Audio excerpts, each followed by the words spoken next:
The door opened at 3:47 p.m. Malcolm X stepped into the smoke-filled office above the Palm Cafe on 125th Street, and every man in the room understood what they were witnessing. History, or maybe a funeral rehearsal. 3 men stood along the back wall: Theodore, Teddy Green, Marcus Cole, and a third, whose name would never be recorded.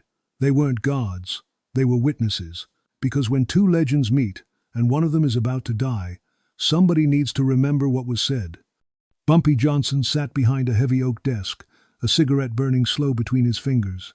60 years old, 4 decades ruling Harlem's underworld. A man who'd survived wars, prison, betrayals, and bullets that had other men's names on them. He didn't stand when Malcolm entered. Didn't need to. Respect was already in the air, thick as the smoke curling toward the ceiling. Malcolm closed the door behind him. No bodyguards, no entourage. Just him, a man who knew exactly how many days he had left on this earth. 9. That's all Malcolm had left. 9 days before 3 gunmen would rush the stage at the Audubon Ballroom. 9 days before 21 bullets would rip through his chest in front of his wife, his children, and 400 witnesses. 9 days before Harlem would explode in grief so raw it would crack the pavement. But on this Friday afternoon, February 12th, 1965, Malcolm X was still breathing, still standing, still dangerous, in a way that had nothing to do with guns. Bumpy gestured to the chair across from him. Malcolm sat. No small talk, no pleasantries. These weren't men who wasted time pretending the world was something it wasn't. "You know why I called you here," Bumpy said. His voice was low, controlled, the kind of voice that made grown men confess before they were even accused. Malcolm nodded once. "I know." The room held its breath. This wasn't just a meeting between 2 powerful black men in 1965 New York. This was a collision. 2 visions of survival, 2 definitions of power. One man who controlled the streets through fear, money, and calculated violence. Another who controlled minds through words, faith, and a refusal to bow. Both of them knew the clock was ticking. The Nation of Islam had already made its decision. Malcolm's house had been firebombed a week earlier, while his family slept inside. His phone was tapped, his movements tracked. Assassins were being positioned. It wasn't a question of if, it was a question of when. And Bumpy Johnson, the man who'd buried more enemies than he could count, wanted to stop it. He had a plan. Money. Guns. Connections that stretched from Harlem to Chicago to Washington, D.C. He could move Malcolm and his family underground. He could eliminate the men hunting him. He could pressure the nation's leadership into backing off. Bumpy had done it before. He could do it again. But here's the thing about trying to save a man who's already made peace with his death: you're not offering him life. You're asking him to compromise the very thing he's willing to die for. And Malcolm X didn't compromise. What happened in that office over the next 47 minutes would quietly rewrite the rules of black organized crime in New York for decades. Not through bloodshed, not through expansion, but through restraint. Through a promise so radical that the 3 men standing against the wall couldn't even process it at first. Bumpy made an offer no rational man facing assassination would refuse. Malcolm made a counteroffer no crime boss should have accepted. One of them would be dead in 9 days. The other would spend his final 3 years trying to honor a request that went against everything his empire was built on. This is the story of what Malcolm refused, what Bumpy promised, and why the meeting that could have changed everything ended up changing something even more dangerous: the way men chose to kill each other, or chose not to. If you're fascinated by untold stories that changed history, you're in the right place. Hit that subscribe button. You won't want to miss what happens next. Because what you're about to hear didn't make it into the history books. It was too uncomfortable, too complicated, too human. But it happened, and it mattered. Where are you watching from right now? Drop your city in the comments. I want to know where this story is reaching people. Because this isn't just Harlem's history. This is ours. Let's go back to that room. Back to the smoke and the silence and the weight of 2 men deciding how the next chapter of Black America would be written. The clock read 3:47 p.m. when Malcolm walked in. By 4:34 p.m., everything had changed. To understand why Bumpy Johnson's offer meant something, you need to understand who the hell Bumpy Johnson was. This wasn't some street-level hustler trying to play big. This was the man, the architect, the legend who turned Harlem from a war zone into a kingdom, his kingdom, through a combination of brutal intelligence and strategic violence that made him untouchable for over 40 years. Ellsworth Raymond Johnson was born in Charleston, South Carolina in 1905, but the streets gave him a different name, Bumpy. Some say it came from a bump on the back of his head. Others say it was because of the way he handled problems direct, hard, unavoidable. Either way, by the time he was a teenager, the name fit like a threat. He arrived in Harlem in 1919, right in the middle of the Renaissance, when black culture was exploding, when jazz was being born in basement clubs, when money was moving fast, and the rules were being written by whoever had the guts to hold a pen. Bumpy had more than guts. He had vision. While other gangsters were fighting over street corners, Bumpy was studying power, real power, the kind that doesn't just come from a gun, but from knowing who to pay, who to protect, and who to eliminate before they even know you're coming. By the 1,930 seconds, he was working under Stephanie Street Claire, the queen of numbers, running Harlem's lottery rackets and defending black-owned gambling operations from Italian mob encroachment. And when Dutch Schultz tried to muscle in on their territory, Bumpy didn't panic. He calculated. He waited. And when Schultz was gunned down in 1935, Bumpy's name was whispered in every backroom from the Bronx to Brooklyn. Not as the shooter, but as the strategist. By 1940, Bumpy was the most powerful black crime boss in New York. He controlled the numbers. He controlled narcotics distribution. He controlled protection rackets. He controlled politicians, cops, and judges. If you wanted to do business in Harlem, you paid Bumpy. If you wanted to stay alive in Harlem, you respected Bumpy. But here's what made him different from every other gangster clawing for power in the 1,940 seconds and 50 seconds. Bumpy had a code. He didn't allow his dealers to sell to kids. He didn't allow violence against women. He didn't tolerate snitches, but he also didn't tolerate reckless bloodshed. Every murder had to serve a purpose. Every act of violence had to send a message. Chaos was bad for business. Discipline was profit. Harlem knew this. They feared him, yes. But they also respected him in a way they never respected the Italian mobs who saw black neighborhoods as nothing more than cash cows to bleed dry. Bumpy reinvested. He funded local businesses. He paid for funerals when families couldn't afford them. He made sure certain people, preachers, teachers, community leaders, were protected. He understood something most gangsters never did. If you want to rule a neighborhood, you can't just take from it. You have to give it a reason to let you stay. By 1965, Bumpy Johnson was 60 years old and had survived more than most men twice his age.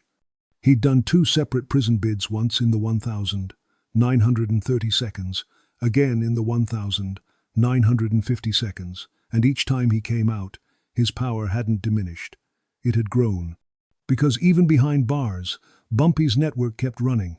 His soldiers stayed loyal. His reputation stayed bulletproof. He'd outlasted rivals, outlasted investigations, outlasted younger, hungrier gangsters who thought they could take his throne. And now, in February 1965, sitting across from Malcolm X in that smoke-filled office, Bumpy Johnson had access to resources most people couldn't even imagine. Cash in the hundreds of thousands. Weapons stashed in apartments across 5 boroughs. Cops on his payroll. Judges who owed him favors. Politicians who took his money and voted the way he needed them to vote. Soldiers who would kill on command and disappear before the body cooled. If Bumpy Johnson told you he could keep you alive, he wasn't bluffing. If Bumpy Johnson told you he could make a problem disappear, you believed him. Because for 4 decades, that's exactly what he'd done. So when Malcolm X walked into that office, he wasn't meeting some mid-level operator trying to play hero. He was meeting the one man in New York who actually could stop the assassination. The one man with enough reach, enough firepower, enough fear attached to his name to make the Nation of Islam think twice. Bumpy wasn't offering empty words. He was offering war, a war he was prepared to win. But wars cost lives. And that's exactly what Malcolm wanted to stop, not just his own death, but the endless cycle of black men killing black men over power, pride, and territory. The same cycle Bumpy had mastered, the same cycle that had made him a king. And now, Malcolm was about to ask him to break it. Malcolm X wasn't born a revolutionary. He was built into one. Born Malcolm Little, in Omaha, Nebraska, in 1925, his childhood was soaked in violence. His father, a Baptist preacher and organizer for Marcus Garvey, was killed when Malcolm was 6, run over by a streetcar, under circumstances so suspicious that everyone knew it was murder. Even if the police called it an accident, his mother suffered a mental breakdown. The state split the family apart, scattering his siblings into foster homes. By his 20s, Malcolm was surviving in Boston and New York through hustling, drug dealing, and petty crime. Sharp, angry, brilliant, and headed nowhere but prison or an early grave. Then, in 1946, he was sentenced to 10 years for burglary, and that's where everything changed. Behind bars, Malcolm discovered the Nation of Islam, a black nationalist religious movement led by Elijah Muhammad. It gave him structure, purpose, a new identity. He stopped being Malcolm Little, the street hustler. He became Malcolm X, shedding his slave name and dedicating himself to the belief that black people needed to separate from white America entirely, build their own economy, their own nation, their own power. When he walked out of prison in 1952, Malcolm wasn't just reformed, he was reborn. And, for the next 12 years, he became the Nation of Islam's most powerful weapon. He was magnetic, fearless, a speaker who could hold a crowd of thousands without a microphone and make them feel like warriors instead of victims. He didn't preach nonviolence like Martin Luther King Jr. He preached self-defense, self-respect, self-reliance. He told black Americans to stop begging for rights and start demanding them by any means necessary. The media called him dangerous. The FBI labeled him a threat. White America feared him. But black America? They listened. By 1963, Malcolm X was the national representative of the Nation of Islam, the face of the movement, more famous than Elijah Muhammad himself. Mosques were opening across the country. Membership was exploding. Malcolm was untouchable, until he wasn't. Because Malcolm started asking questions. Questions about money, questions about leadership, questions about the man he'd spent a decade worshipping, Elijah Muhammad, who was rumored to be fathering children with young secretaries while preaching moral purity. And when Malcolm confirmed those rumors were true, everything fractured. In March 1964, Malcolm publicly broke with the Nation of Islam. He announced he was leaving to form his own organization, one that was still rooted in black empowerment, but open to working with civil rights leaders, open to coalition building, open to political strategy beyond separation. It was the right move philosophically. It was a death sentence practically. Because the nation didn't just lose a spokesman when Malcolm left. They lost credibility. They lost respect. They lost the one man who made them look like more than a fringe movement. And in the eyes of the nation's leadership, Malcolm hadn't just quit. He'd betrayed them. Worse, he knew too much. About finances, about scandals, about the ugly truths that could destroy Elijah Muhammad's reputation if Malcolm ever decided to speak publicly. So the nation made a decision. Malcolm had to die. By early 1965, the threats weren't subtle anymore. Malcolm's phone was tapped. FBI agents followed him everywhere. Nation of Islam members were openly talking about killing him. On February 14th, 1965, just 2 days after his meeting with Bumpy Johnson, Malcolm's home in Queens was firebombed in the middle of the night while his pregnant wife, Betty, and their 4 daughters slept inside. They barely escaped. Malcolm knew what that message meant. The clock wasn't just ticking, it was in the final countdown. And here's the thing, Malcolm wasn't naive, he wasn't in denial. He told reporters, friends, anyone who would listen, I'm already dead. I just don't know when they're going to make it official. He started arranging his affairs, making sure his family would be taken care of, writing letters, recording interviews, speaking faster, louder, more urgently, like a man sprinting toward a finish line he could see but couldn't avoid. He could have run, could have disappeared, could have accepted protection from any number of people who offered it. But Malcolm refused. Not because he wanted to die, but because running would have meant admitting that fear was stronger than principle. And Malcolm X had spent his entire adult life teaching people not to bow, not to white supremacy, not to oppression, not to violence. How could he run now? So instead, he kept speaking, kept organizing, kept moving through New York like a man who'd already made peace with his fate, but wasn't about to waste whatever time he had left.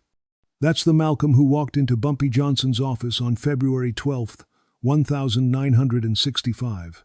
Not a man begging for rescue, not a man paralyzed by fear, a man who knew he was about to be murdered and was trying to figure out how to make his death mean something. Bumpy's offer made sense, perfect sense. Accept protection. Let Bumpy's army eliminate the assassins. Let the streets handle the problem the way the streets always handled problems with blood. But that's exactly what Malcolm didn't want. Because if Malcolm let Bumpy start a war to save his life, then what? More dead black men, more grieving black mothers, more violence, feeding violence, until nobody even remembered why the killing started in the first place. Malcolm had spent the last year evolving, growing, moving beyond the rigid ideology of the nation towards something bigger, more inclusive, more hopeful. And now, in his final days, he was being given a choice: save yourself and continue the cycle, or die and try to break it. What time is it where you are? Let me know in the comments. I'm curious how many of you are watching this late at night, deep in thought like I am right now. Malcolm chose to die, but he didn't choose silence. And what he asked Bumpy Johnson to do would cost both of them more than either man could have predicted. The Palm Cafe sat on the corner of 125th Street and 7th Avenue, right in the heart of Harlem. Downstairs, the jukebox played Dinah Washington. People ate ribs and drank whiskey and pretended they didn't know what happened in the office upstairs. But everybody knew. That second floor wasn't just an office, it was a courtroom, a war room, a confessional. Depending on why Bumpy Johnson called you up there, you either walked back down or you didn't.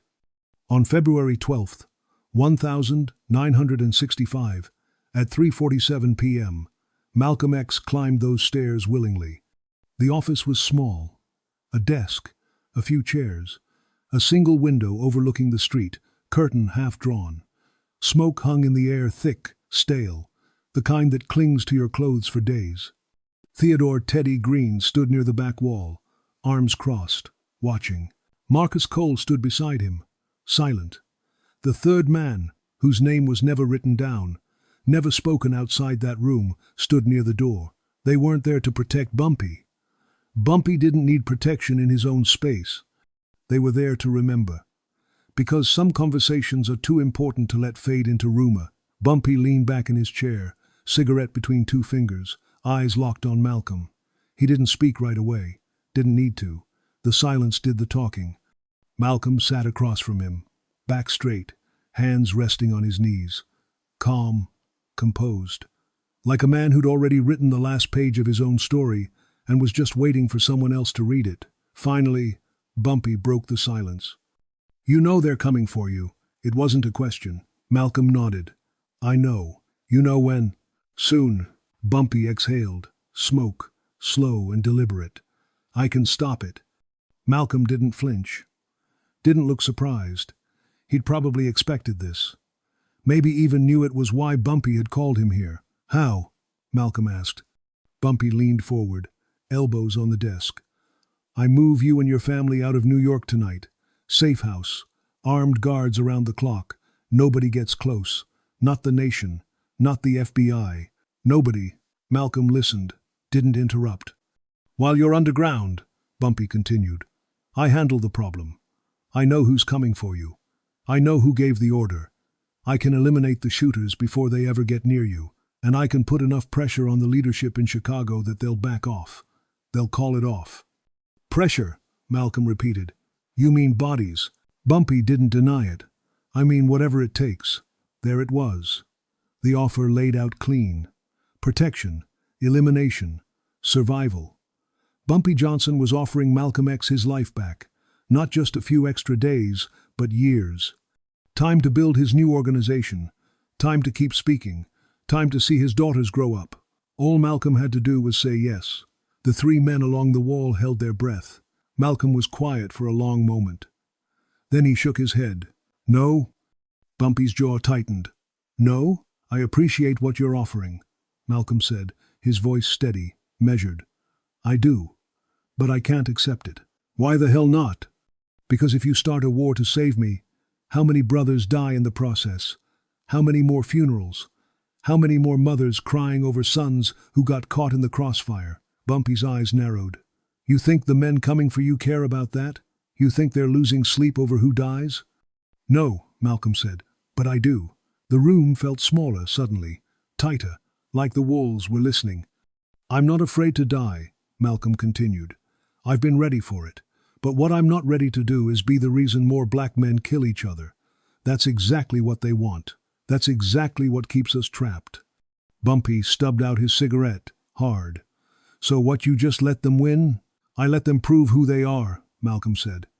And I trust that the people will see it for what it is. Bumpy stared at him like he was looking at a man who'd lost his mind. You've got too much faith in people, brother. Maybe, Malcolm admitted. But I've got something else too. What's that? A request. Bumpy sat back. I'm listening. Malcolm leaned forward, his voice dropping, every word deliberate. If you really want to honor me, if you really want to do something that matters, then, after I'm gone, stop letting black men kill black men. The silence that followed wasn't just quiet. It was heavy, crushing. Teddy Green would later say that in that moment, he forgot how to breathe. Bumpy didn't move, didn't blink.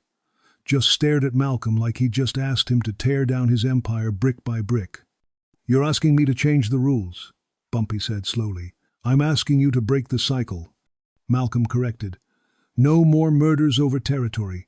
No more executions over pride or money. Find another way. Negotiate. Relocate. Intimidate if you have to. But stop the killing. You know what that'll cost me, Bumpy said, his voice low, almost dangerous. I know, Malcolm said. But you know what it'll cost us if nothing changes. Our sons, our grandsons. Generation after generation, burying each other over the same streets, the same corners, the same nothing. Bumpy's hands curled into fists on the desk. You're asking me to look weak. I'm asking you to look strong enough to stop, Malcolm said. Any fool can pull a trigger. It takes a king to put the gun down. If this story is blowing your mind, smash that like button and share this with someone who needs to hear it. Because this conversation, this moment right here, it never made it into a single history textbook, but it changed everything. Bumpy stood up, walked to the window, looked down at 125th Street. People moving, living, surviving, Harlem in motion. If I do this, Bumpy said quietly, his back still turned, half my people will think I've gone soft. The Italians will test me. Every young gun in the city will think they can take my spot. Probably, Malcolm said. Bumpy turned around, his face unreadable. And you'll be dead anyway. Yes, so why does it matter? Malcolm stood now, facing him. Because 20 years from now, maybe somebody's son doesn't get shot over a street corner. Maybe somebody's brother comes home. Maybe it starts small, just a few fewer bodies, but it starts. That's why it matters. Bumpy stared at him for a long time. Then finally he spoke. I'll think about it. It wasn't a yes, but it wasn't a no either. Malcolm nodded once. That's all I ask. They shook hands. Firm. Respectful. Two men who'd never see each other again. Malcolm walked to the door, paused, looked back. Thank you for hearing me out. Bumpy didn't respond. Just watched as Malcolm X walked out of his office, down the stairs, and back into the streets of Harlem. The clock on the wall read 4:34 p.m. 47 minutes. That's how long the meeting lasted. Teddy Green would later say it felt like hours. Marcus Cole would later say he didn't fully understand what he'd witnessed until years afterward. The third man never spoke about it at all. But Bumpy Johnson stood at that window for a long time after Malcolm left, staring down at the street, smoking in silence. He didn't make a promise that day, but something in him shifted. And 9 days later, when the bullets found Malcolm at the Audubon Ballroom, Bumpy Johnson would have to decide whether that shift was real or just another conversation lost to smoke. 9 days isn't a lot of time when you know they're your last. Malcolm spent them like a man trying to squeeze a lifetime into a week and a half. February 13th, the day after the meeting. Malcolm spoke at the Audubon Ballroom, the same stage where he'd die 8 days later. He told the crowd that he didn't expect to live much longer. Said it plainly. No drama, no self-pity, just fact. I live like a man who's already dead, he told them. Some people thought he was being paranoid. Others thought he was seeking attention. But the people who knew the ones close enough to see the exhaustion in his eyes, the weight pressing down on his shoulders, they understood. Malcolm wasn't exaggerating. He was preparing them. February 14th, Valentine's Day. 2:45 a.m. Molotov cocktails came through the windows of Malcolm's house in East Elmhurst, Queens. Flames erupted in the living room. His wife, Betty, 7 months pregnant, grabbed their 4 daughters ages 6, 4, 3, and 2, and got them out through the back door. Smoke, screaming, chaos. By the time the fire department arrived, half the house was destroyed. No arrests, no suspects, but everyone knew who was behind it. The next morning, Malcolm stood outside the charred remains of his home and told reporters exactly what he thought. I have no compassion or mercy or forgiveness for anyone who attacks sleeping babies. He didn't name the Nation of Islam directly. He didn't have to. Harlem heard him loud and clear. So did Bumpy Johnson. Bumpy sat in his office above the Palm Cafe that morning, reading the newspaper account of the firebombing, jaw tight, fingers drumming the desk. He could have sent men to Queens that night, could have had shooters positioned outside Malcolm's house within the hour, could have stopped the attack before the bottles were even lit. But Malcolm had refused protection, and Bumpy, despite every instinct screaming at him to intervene, honored that refusal. It cost him sleep, cost him focus, cost him the one thing men like Bumpy Johnson rarely experienced: helplessness. Because what do you do when you have all the power in the world and the man you're trying to save won't let you use it? February 15th through 18th, Malcolm kept moving, kept speaking. He appeared on radio shows, did newspaper interviews, met with organizers, finalized plans for his organization of Afro-American unity. He was frantic, urgent, like a man racing against a deadline only he could see. Friends begged him to slow down, to take precautions, to stop appearing in public. He refused. If I can't move freely, he told one friend, then they've already killed me. Meanwhile, the streets were buzzing. Whispers in barbershops, conversations in corner stores. Everybody in Harlem knew something was coming. You could feel it in the air, thick, tense, waiting to snap. People were placing bets on when it would happen. Some said it'd be at his home. Others said it'd be at a speaking event. A few thought maybe the feds would do it and blame the nation. But everyone agreed on one thing. Malcolm X wasn't going to see March. Bumpy heard the rumors too. His network was too deep, too connected for him not to know. He knew which mosques were holding secret meetings. He knew which nation members were being positioned. He knew the plan was accelerating, and he wrestled with a question that kept him up at night. Should I intervene anyway? Malcolm had asked him not to. But Malcolm was about to die. And if Bumpy did nothing, if he sat back and let it happen, would he be honoring Malcolm's request or betraying him? Teddy Green would later recall seeing Bumpy during those days and barely recognizing him. The man who'd spent 4 decades making impossible decisions without hesitation suddenly couldn't settle on one. He'd pace, smoke through entire packs of cigarettes, snap at people for no reason.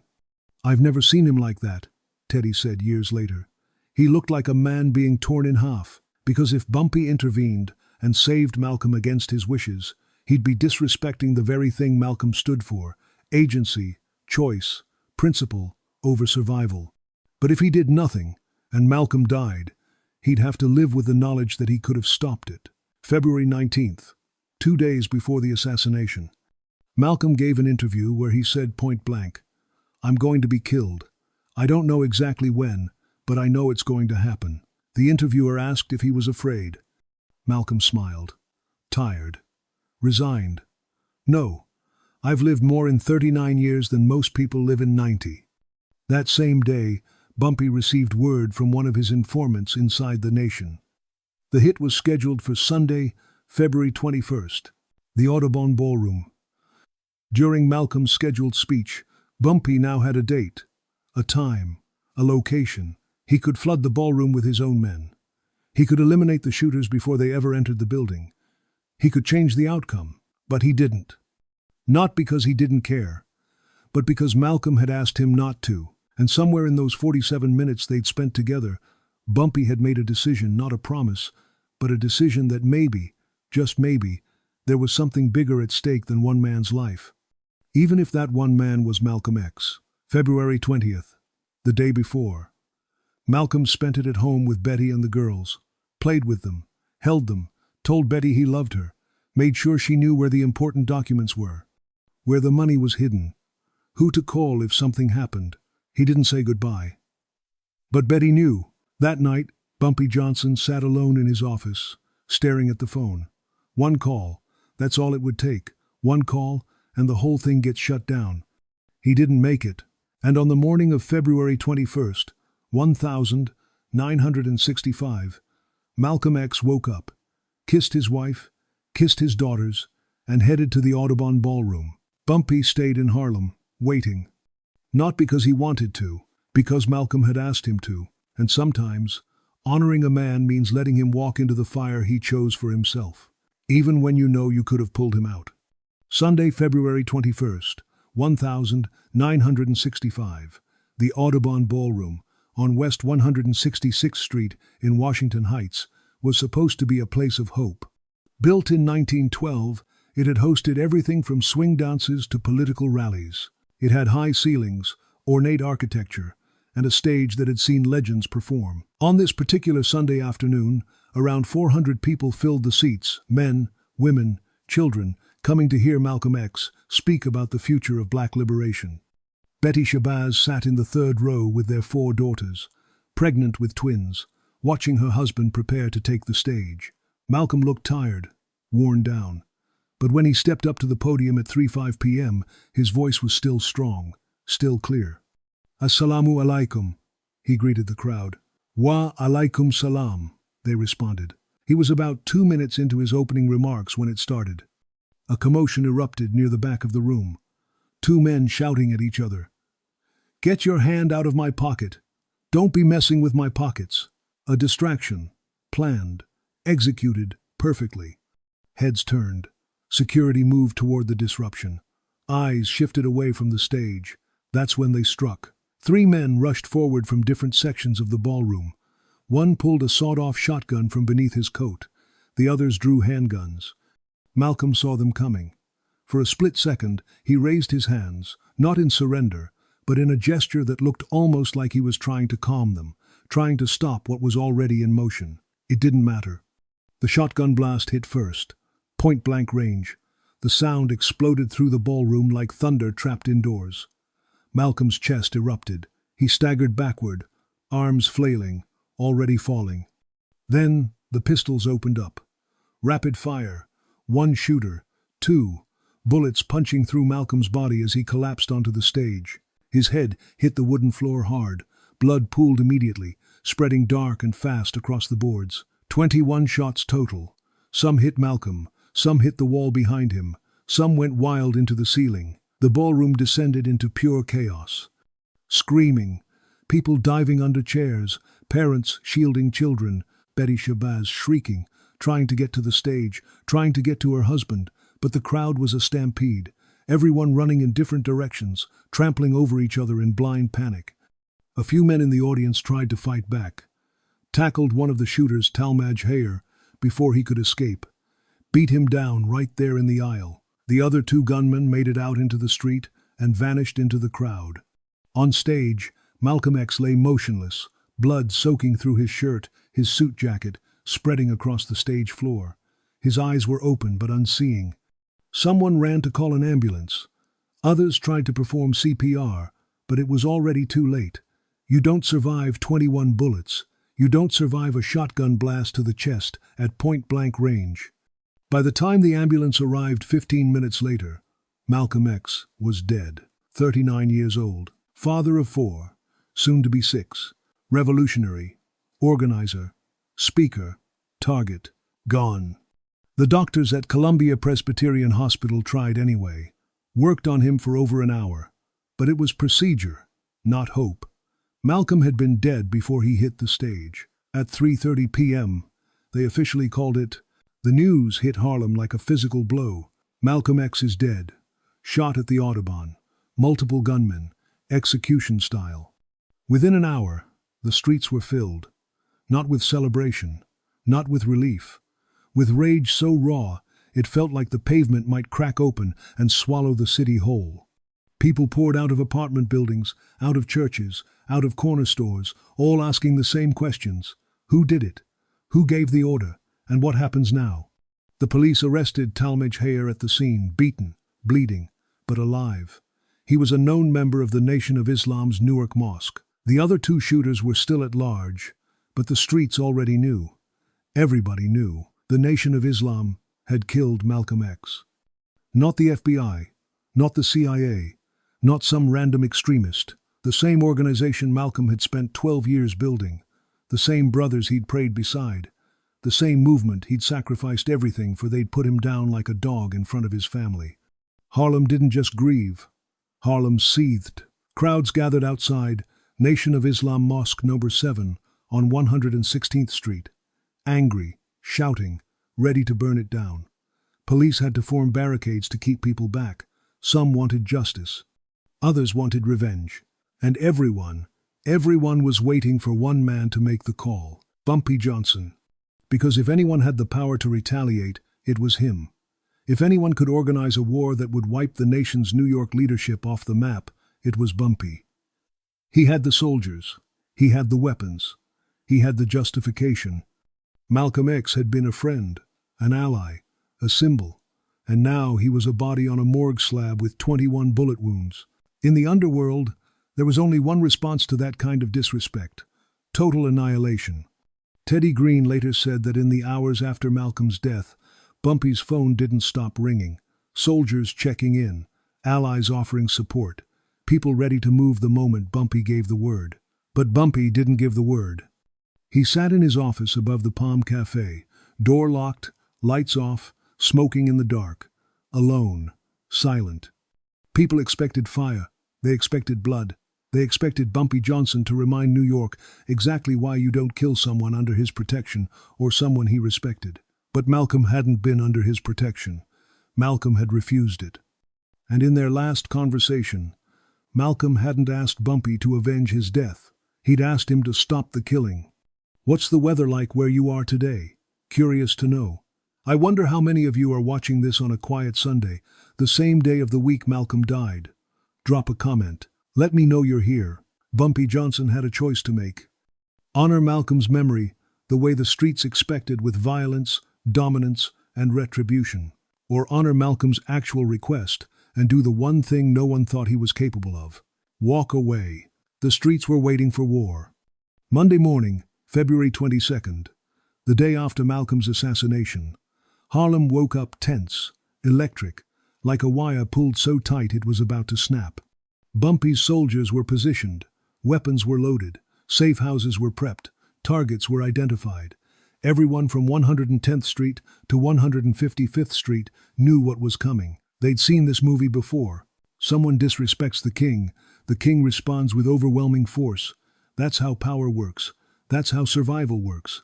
Except Bumpy Johnson didn't move. Monday passed, then Tuesday, then Wednesday. No retaliation. No bodies turning up in alleys.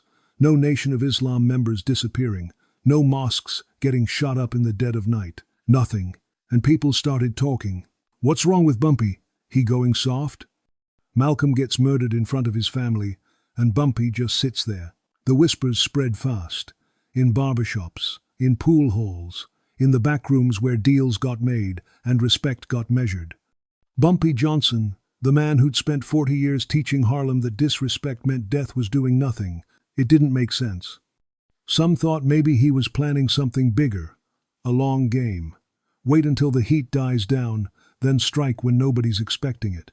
That sounded like Bumpy, strategic, patient, lethal.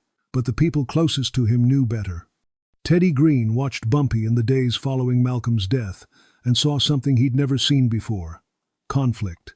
Not fear, not weakness, but a man wrestling with two versions of himself: the king who ruled through violence and the man who'd made a promise to a dead revolutionary. Because here's the thing, nobody outside that room understood. Malcolm hadn't asked Bumpy to avenge his death. He'd asked him to prevent the next one. Stop letting black men kill black men. That was the request. And Bumpy Johnson, against every instinct, against every rule he'd ever lived by, was trying to honor it. But it cost him. God, it cost him. His reputation took an immediate hit.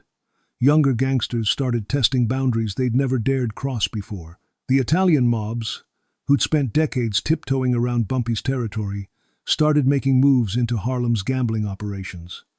Soldiers who'd followed him without question started second-guessing his orders. "If he won't ride for Malcolm," one lieutenant muttered, "who will he ride for?" It was a fair question. And Bumpy didn't have a good answer. At least not one that made sense to men whose entire survival depended on the belief that strength meant retaliation. But Bumpy wasn't backing down. He was doing something harder than fighting. He was changing the rules. It started quietly, small, almost invisible, unless you were paying close attention. A dispute broke out between two of Bumpy's operators over a gambling territory on 135th Street. Normally, that kind of beef got settled with bullets. Whoever shot first, shot fastest, won. The loser got buried.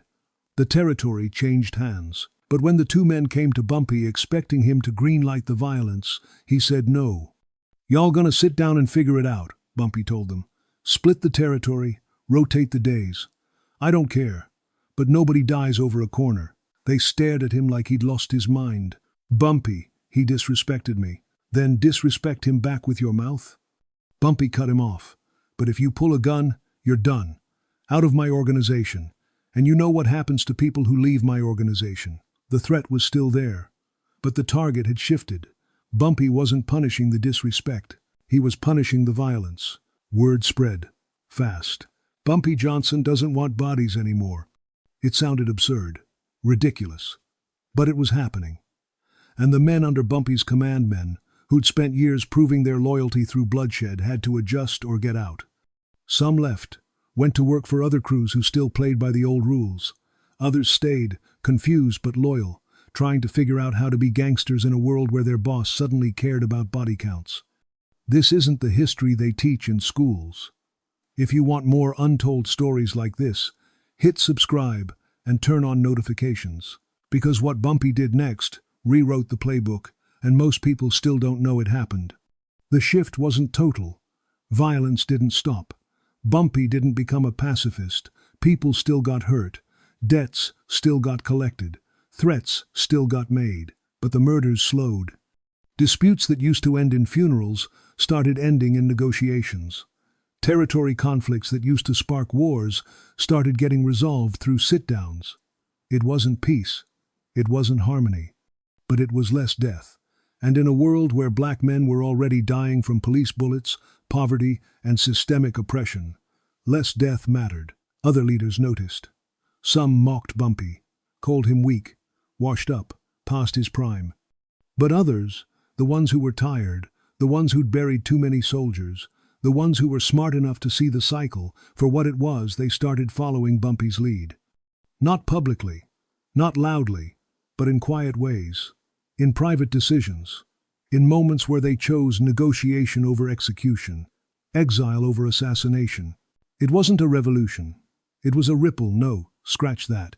It was a shift, subtle, fragile, easy to miss if you weren't looking for it. But it was real. And it started because one man, Bumpy Johnson, a gangster, a killer, a king, decided that honoring a dead revolutionary meant more than avenging him. That didn't mean Bumpy forgave the men who killed Malcolm. He didn't. He never would. But he also didn't hunt them down, didn't fund a war against the Nation of Islam, didn't turn Harlem into a battlefield just to prove he still could. Because Malcolm had seen something in Bumpy that maybe Bumpy hadn't seen in himself, the capacity to break a cycle instead of perpetuate it. And in his final years, Bumpy would die in 1968. Just 3 years after Malcolm, he carried that burden quietly. No speeches, no publicity, no credit, just a promise kept in the only way he knew how, by refusing to do what everyone expected. Restraint isn't weakness. Sometimes, it's the hardest form of strength. And for a man who'd built an empire on violence, Choosing not to kill was more revolutionary than any bullet he'd ever fired. Malcolm never lived to see it. But somewhere, in those 47 minutes they spent together, he'd planted a seed. And Bumpy Johnson, gangster, killer, king, watered it with the one thing the streets never thought he'd give up: control. Not over territory, not over money, but over the reflex to destroy. And that changed everything. Bumpy Johnson died on July 7th, 1968. He collapsed in Wells Restaurant on 7th Avenue, right in the heart of Harlem. Heart attack, sudden, final. He was 62 years old, 3 years after Malcolm X. 3 years after that 47-minute meeting that nobody outside a handful of people even knew had happened. His funeral was massive. Thousands lined the streets. Not just gangsters and hustlers, but everyday people, shopkeepers, teachers, mothers who remembered how Bumpy had paid for their sons' funerals when they couldn't afford it, preachers who'd taken his money and looked the other way because, complicated as he was, Bumpy had kept certain kinds of chaos out of Harlem. The newspapers called him a crime boss, a racketeer, a relic of a dying era. But the people who knew him, really knew him, understood that in his final years, something had shifted. He'd become quieter, more selective about the violence he authorized, more willing to let disputes settle without bodies.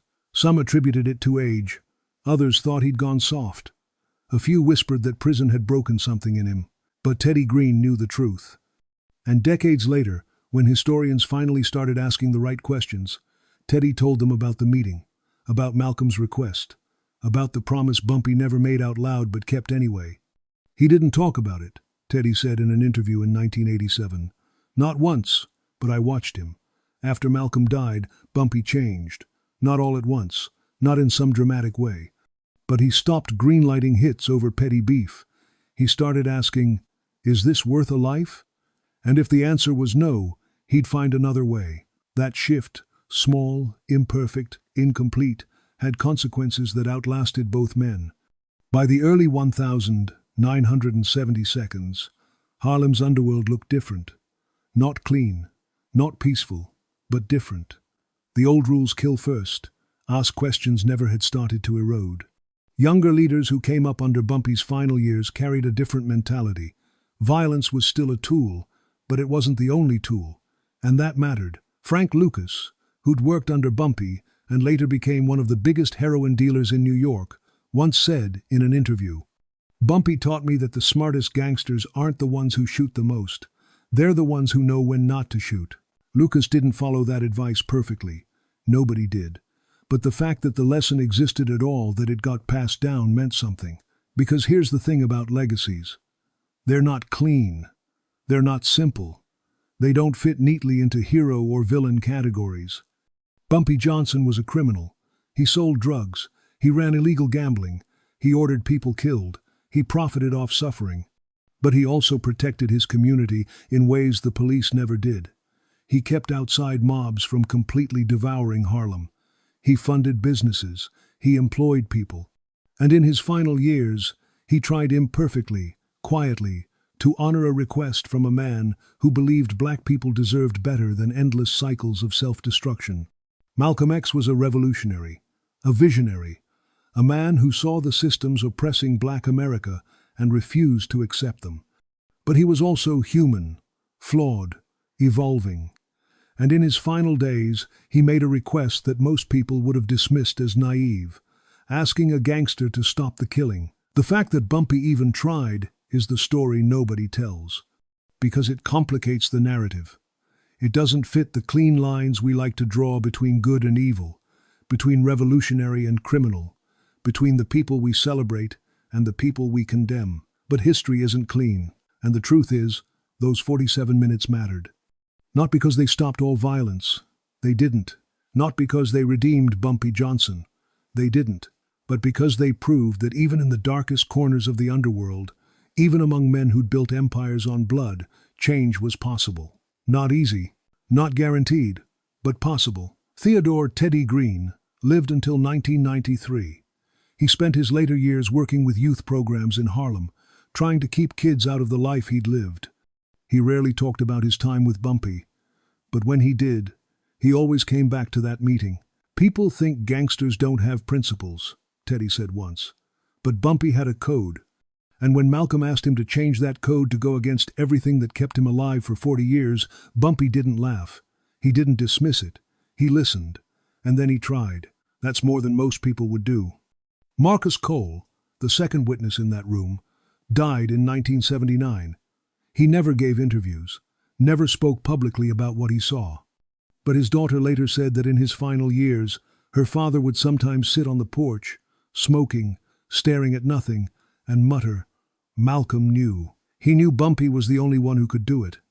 The third man, the one whose name was never recorded, disappeared from history entirely. Some say he left New York.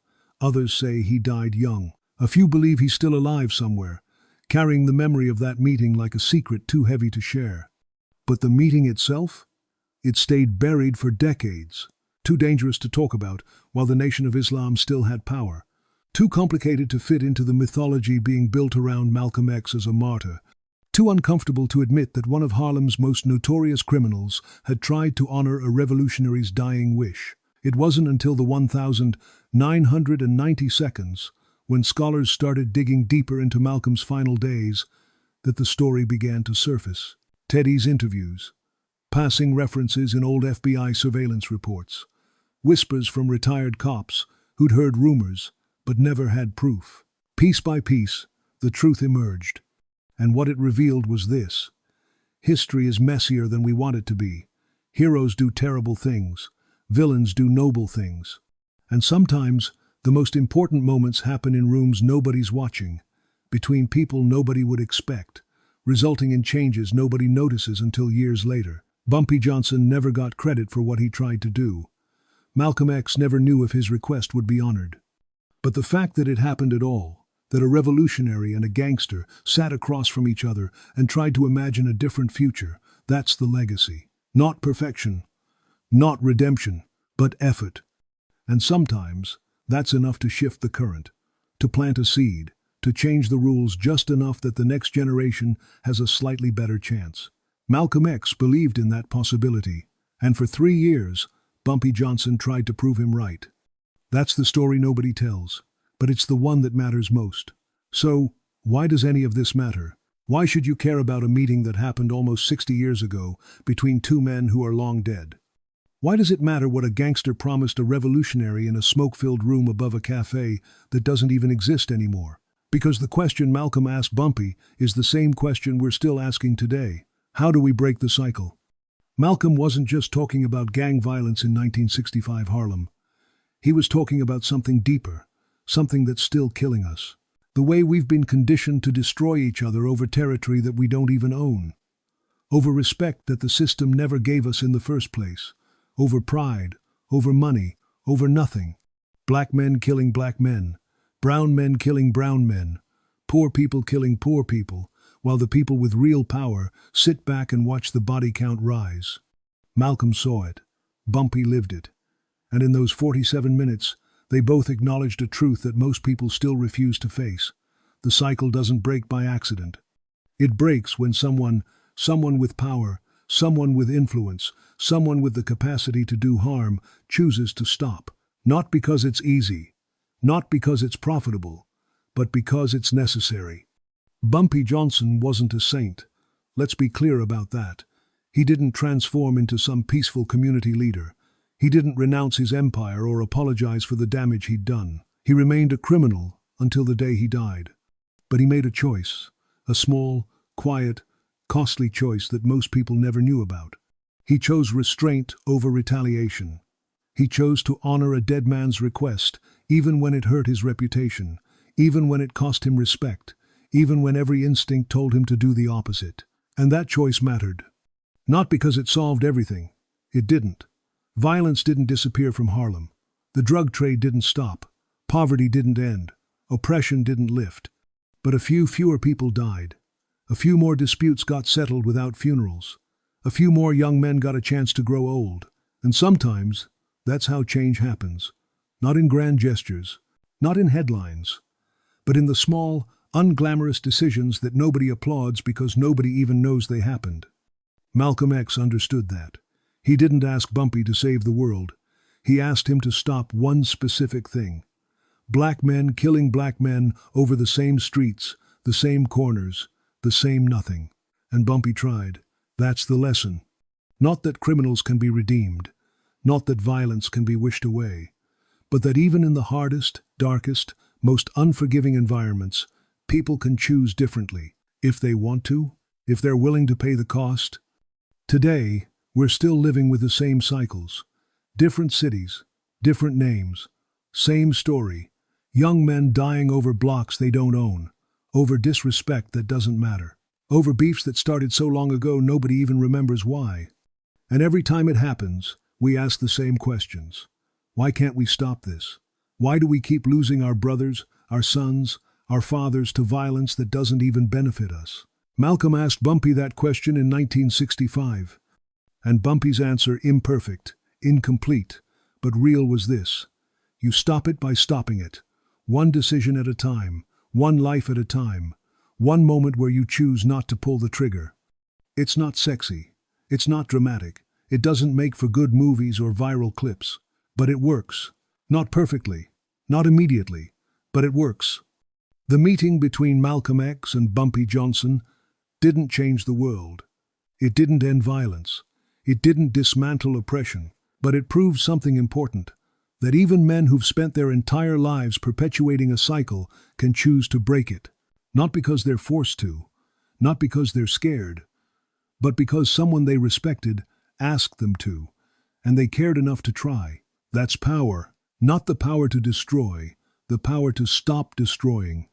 And maybe, just maybe, that's the kind of power we need more of today. If this story moved you, leave a comment telling me what you think. Should Bumpy have retaliated, or was honoring Malcolm's wish the right call? I want to hear from you, because this isn't just history. This is a conversation we're still having, and your voice matters. Malcolm X died believing that black people could break the cycles that were killing us, that we didn't have to accept violence as inevitable, that we could choose something better.